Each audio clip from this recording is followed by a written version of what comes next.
അടുത്തതായി മാജിക് അവൻ്റെ second recipe of the week. ഈ ആഴ്ചത്തെ സെക്കൻഡ് റെസിപ്പി ഒരു സ്പെഷ്യൽ വിഭവമാണ്. കേക്ക്സ് എന്ന് പറഞ്ഞാൽ നമുക്ക് എല്ലാവർക്കും ജീവനാണ് അല്ലേ. മിക്കവാറും എല്ലാവർക്കും തന്നെ കേക്ക്സ് ഇഷ്ടമാണ്.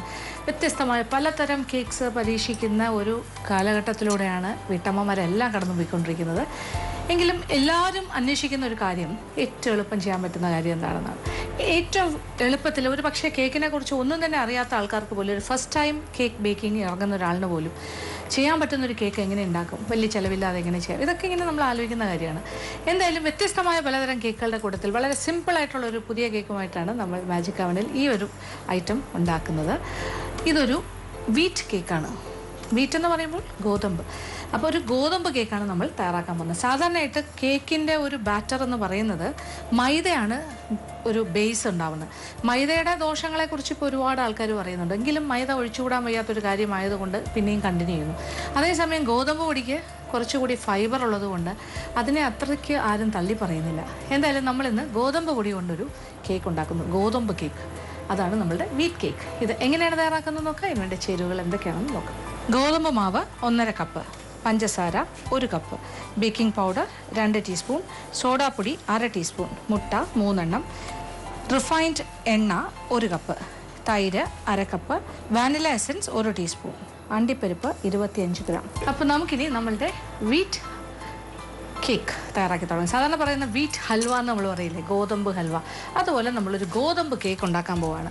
അപ്പോൾ നമ്മളൊരു 1.5 കപ്പ് ഗോതമ്പ് മാവ് അഥവാ ആട്ട ഇവിടെ എടുത്തു വയ്ക്കുക. ഞാൻ അളന്ന് വെച്ചിട്ടുണ്ട്. അതിലേക്ക് 2 കാര്യങ്ങൾ, സാധാരണ കേക്കിലൊക്കെ ചേർക്കുന്ന കാര്യങ്ങൾ തന്നെയാണ്, സോഡാപ്പൊടിയും ബേക്കിംഗ് പൗഡറും. അപ്പോൾ ബേക്കിംഗ് പൗഡർ കൂടുതലും, സോഡാപ്പൊടി കുറച്ചും. ഇതിപ്പോൾ 2 ടീസ്പൂൺ ബേക്കിംഗ് പൗഡർ അളന്ന് വെച്ചിരിക്കുകയാണ്, 2 ടീസ്പൂൺ. അതിൻ്റെ കൂടെ ഒരു 1/2 ടീസ്പൂൺ ബേക്കിംഗ് സോഡ, അതായത് സോഡാപ്പൊടി, ബേക്കിംഗ് സോഡ 1/2 ടീസ്പൂൺ. 2 കാര്യങ്ങളായി. എന്നിട്ട് നന്നായിട്ടൊന്ന് യോജിപ്പിക്കുക. അപ്പം നന്നായിട്ട് ഇങ്ങനെ സ്പൂൺ കൊണ്ട് യോജിപ്പിച്ചിട്ട് ഒരു അരിപ്പയിലൂടെ ഇടഞ്ഞെടുക്കുകയാണെങ്കിൽ ഏറ്റവും നല്ലത്. അങ്ങനെ ഇടഞ്ഞ് റെഡിയാക്കി വെക്കണം. 2 പ്രാവശ്യം അരിപ്പയിലൂടെ ഇടഞ്ഞാൽ ഏറ്റവും നല്ലത്. അപ്പോൾ ആദ്യത്തെ ജോലി കഴിഞ്ഞു. ഇനി രണ്ടാമത്തെ കാര്യം, നല്ലൊരു വലിയ ബൗളെടുക്കുക കേക്കിൻ്റെ ബാറ്റർ തയ്യാറാക്കാനായിട്ട്. എന്നിട്ട് ആദ്യം നമ്മൾ ഒരു 3 മുട്ട, മഞ്ഞയും വെള്ളയൊന്നും പ്രത്യേകം ഒന്നും ആക്കുന്നില്ല, ഹോൾ എഗ്സ് മുഴുവനായിട്ട് നമ്മൾ ബൗളിലേക്ക് പൊട്ടിച്ചിടും.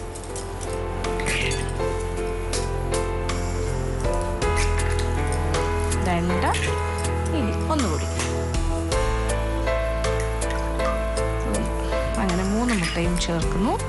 എന്നിട്ട് ആദ്യം ഒന്ന് ബീറ്റ് ചെയ്യാം. ഒന്ന് ബീറ്റ് ചെയ്ത് ഒന്ന് പതഞ്ഞ് തുടങ്ങിക്കഴിഞ്ഞിട്ട് അതിലേക്ക് നമ്മൾ പഞ്ചസാരയും കൂടി ചേർത്ത് വീണ്ടും ബീറ്റ് ചെയ്ത് നല്ല പതച്ചിങ്ങനെ ഫ്ലഫി ആക്കി എടുക്കണം. അപ്പോൾ നല്ല കൊഴുത്ത ഒരു ദ്രാവകമായി മാറും. അപ്പോൾ ആദ്യം നമുക്ക് മുട്ടയൊന്ന് ബീറ്റ് ചെയ്യാം.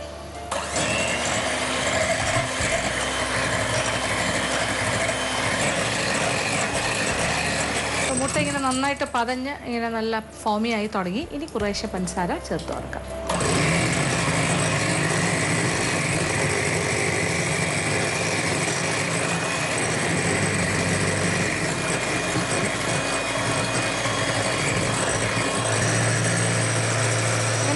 കുറേശ്ശെ ആഡ് ചെയ്യാം. അതായത് നമ്മളൊരു 4-5 പ്രാവശ്യമായിട്ടാണ് പഞ്ചസാര ചേർക്കുക.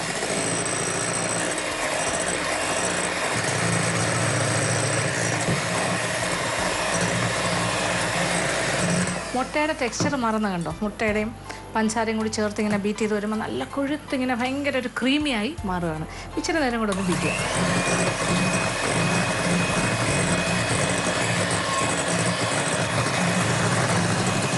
ഇതിലേക്ക് നമുക്കിനി വാനില എസൻസും കൂടി ചേർത്ത് കൊടുക്കാം. 1 ടീസ്പൂൺ വാനില എസൻസ്.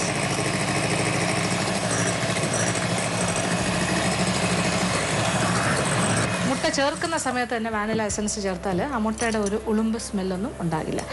ഇനി ഇതിൽ നമ്മൾ അടുത്തപ്പോൾ നല്ല കൊഴുത്തൊരു ദ്രാവകമായി മാറിക്കഴിഞ്ഞു. കണ്ടല്ലോ, നോക്കൂ, ഭയങ്കര നല്ല ക്രീമിയായി വന്നു കഴിഞ്ഞു. സത്യം പറഞ്ഞാൽ എനിക്ക് ഏറ്റവും കംഫർട്ടബിൾ ആയിട്ടുള്ളൊരു പാത്രമാണ്. ഞാൻ എപ്പോഴും എനിക്ക് തോന്നി ഈ പാത്രത്തിന് ഏതാണ്ട് മാജിക് അവൻ്റെ അത്രത്തോളം പ്രായമുണ്ട്. എൻ്റെ തുടക്കകാലം തൊട്ടുള്ള പാത്രമാണ്. ഇങ്ങനെ പൊട്ടിക്കാണ്ട് ഞാൻ കൊണ്ട് നടക്കുക. അപ്പോൾ ഇനി അടുത്തത്, അപ്പോൾ ഇത് കുറച്ച് സേഫ് പാത്രമാണ്. ഇനി ഇതിനകത്തേക്ക് നമ്മൾ നെക്സ്റ്റ് ചേർക്കുന്നത് എണ്ണയാണ്. അടുത്തത് ചേർക്കാൻ പോകുന്നത് എണ്ണ. ഇത് ഏതെങ്കിലും തരം റിഫൈൻഡ് ഓയിൽ. അപ്പോൾ 1 കപ്പ് എണ്ണ എടുത്തു വെച്ചിട്ടുണ്ട്. അത് കുറേശ്ശെ ഒഴിച്ച് ഇതുപോലെ ബീറ്റ് ചെയ്യാം.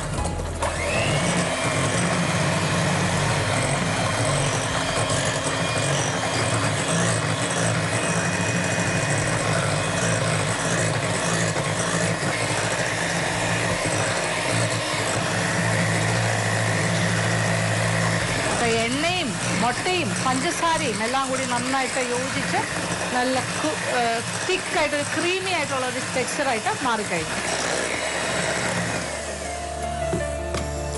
അപ്പം ഏതാണ്ട് ഒരു സ്റ്റേജ് കഴിഞ്ഞിരിക്കുകയാണ്.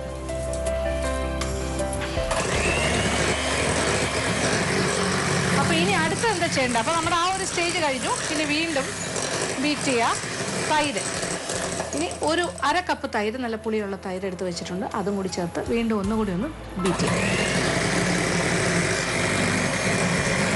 ഇത് 1/2 കപ്പ് നല്ല കട്ട തൈരാണ്. അപ്പം നോക്കൂ, കുറച്ച് ലൂസായി. ഇനി എന്താണ്? ഇനി നമ്മൾ ഇടഞ്ഞു വെച്ചിരിക്കുന്ന മാവ്, ഇത് 1/2 കപ്പ് ഗോതമ്പ് മാവ്, 2 ടീസ്പൂൺ ബേക്കിംഗ് പൗഡറും 1/2 ടീസ്പൂൺ സോഡാപ്പൊടിയും കൂടി ചേർത്തതാണ്. ഈ സോഡാപ്പൊടി ചേർക്കുന്ന കാര്യത്തിൽ ഒരു സിട്രസ് ആയിട്ടുള്ള ഒരു കാര്യം ചേർക്കുന്നത് ആ കേക്കിന് എപ്പോഴും നല്ലതാണ്. അതിനാണ് നമ്മൾ തൈര് ചേർത്തിരിക്കുന്നത്.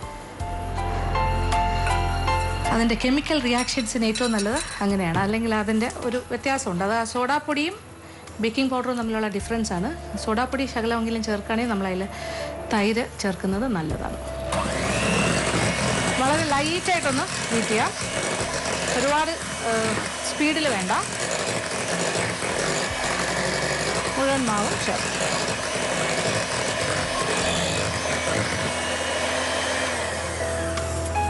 നമ്മൾ ഹാൻഡ് ബ്ലെൻഡർ മാറ്റിയിട്ട് ഒരു തടി എടുത്തിട്ട് ബാക്കി സാവധാനം നന്നായിട്ടൊന്ന് മിക്സ് ചെയ്യും. ഇനി വേറൊന്നും ചെയ്യാനില്ല. ഇതൊരു കേക്ക് ടിന്നിലേക്ക് മാറ്റണം.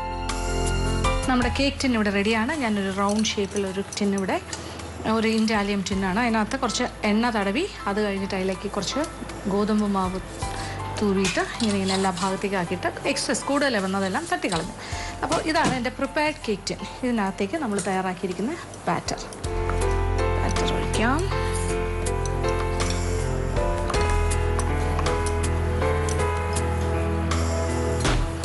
കംപ്ലീറ്റ് ബാറ്ററും മാറ്റി കഴിഞ്ഞു. എന്നിട്ടൊന്ന് ടാപ്പ് ചെയ്യാം. എയർ ബബിൾസ് എന്തെങ്കിലും അകത്ത് കുടുങ്ങിയിട്ടുണ്ടെങ്കിൽ അതെല്ലാം പുറത്തേക്ക് പോകും. ഇനിയിപ്പോൾ നമ്മൾ ഇതിൻ്റെ മുകളിലായിട്ട് ഈ കാഷ്യൂ നട്ട്സ്, അണ്ടിപ്പരിപ്പ് ഇങ്ങനെ നിരത്തണം. അതാണ് നമ്മൾ ചെയ്യുന്ന ഒരു ചെറിയൊരു അലങ്കാരം. അപ്പോൾ ഇത് ബേക്കായി വരുമ്പോൾ, ഇത് മുകളിലേക്ക് പൊങ്ങി വരുമ്പോഴും ടോപ്പിൽ എന്തായാലും അണ്ടിപ്പരിപ്പ് ഉണ്ടാകും.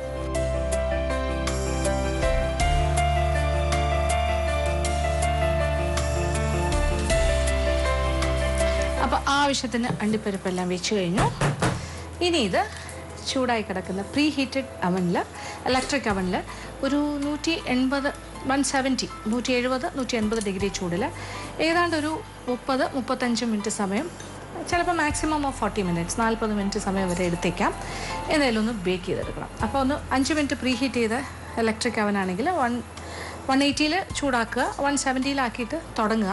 നന്നായിട്ട് കേക്ക് പൊന്തി വന്നു കഴിഞ്ഞിട്ട് പിന്നെ ഒരല്പം, അതായത് 180 തന്നെ വെച്ചിട്ട് കേക്ക് നന്നായിട്ട് പൊങ്ങി കഴിഞ്ഞിട്ട് ടെമ്പറേച്ചർ 170 ആക്കി കൊടുക്കാം. എന്നിട്ട് വെയിറ്റ് ചെയ്യുക ഒരു 30 മുതൽ 40 മിനിറ്റ് സമയം വരെ. അപ്പോൾ മോൾ ഭാഗമൊക്കെ ഒരു ചെറിയ ഗോൾഡൻ ബ്രൗൺ കളറായി വരുമ്പോൾ നമ്മുടെ കേക്ക് റെഡിയായി എന്ന് തോന്നും. അപ്പോൾ നമ്മളൊരു ചെറിയ ഒരു ഈർക്കിലോ എന്തെങ്കിലും വെച്ചിട്ടൊന്ന്, സ്ക്വയർ എന്തെങ്കിലും വെച്ചിട്ടൊന്ന് കുത്തി നോക്കുക. അപ്പോൾ അതിൽ മാവൊന്നും ഒട്ടിപ്പിടിക്കാതെ നല്ല ക്ലീൻ ആയിട്ട് വരികയാണെങ്കിൽ നമ്മുടെ കേക്ക് ബേക്കായി നടത്താം. എന്തായാലും ഇനി കുറച്ച് നേരം നിങ്ങൾ വെയിറ്റ് ചെയ്യുക. ഞാൻ കേക്ക് ബേക്ക് ചെയ്യാനായിട്ട് പോവാണ്.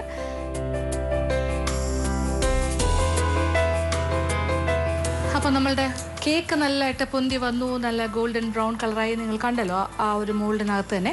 അത് ഞാൻ ഡീമോൾഡ് ചെയ്തു. നന്നായിട്ട് ഒരുവിധം തണുത്ത് കഴിഞ്ഞിട്ട് ഡീമോൾഡ് ചെയ്താൽ നല്ല ഷേപ്പിൽ തന്നെ കിട്ടും. ഞാനിപ്പോൾ ഒരു ഇതിലേക്ക് ഡീമോൾഡ് ചെയ്തിട്ടുണ്ട്. എങ്ങനെയുണ്ട് നമ്മളുടെ വീറ്റ് കേക്ക്? മനോഹരമായിരിക്കുന്നതല്ലേ? അപ്പോൾ നമ്മൾ ആദ്യം ഇങ്ങനെ അമർത്തി വെച്ച് അണ്ടിപ്പരിപ്പില്ലാതെ പോലെ തന്നെയുണ്ട്. അപ്പോൾ അത് കാണാനും ഒരു ഭംഗിയാണ്. ഇനി പ്രത്യേകിച്ച് അലങ്കാരത്തിൻ്റെ ആവശ്യമില്ല. ഇതൊരു സിമ്പിൾ കേക്കാണ്, നമുക്ക് വീട്ടിൽ ഇടയ്ക്കിടയ്ക്ക് ചെയ്യാൻ പറ്റിയത്. പിന്നെ ഇലക്ട്രിക് അവൻ ഇല്ലാത്ത ആൾക്കാർ ചെയ്യേണ്ടത്, ഒരു കുക്കറിൽ വേണമെങ്കിൽ നമുക്ക് ഇതേ ബാറ്റർ ഉണ്ടാക്കിയിട്ട് കുക്കറിൽ വെച്ച് ബേക്ക് ചെയ്തെടുക്കും. അപ്പോൾ നമ്മളുടെ കേക്കിൻ്റെ ടെക്സ്ചർ നിങ്ങൾക്ക് കാണാൻ സാധിക്കുന്നുണ്ടല്ലോ അല്ലേ? വീറ്റ് ആണെങ്കിലും ഗോതമ്പ് മാവ് നല്ല സ്പോഞ്ചി ടെക്സ്ചറാണ്, കണ്ടില്ലേ? നല്ല സ്പോഞ്ച് പോലെ തന്നെയാണ് ഇരിക്കുന്നത്.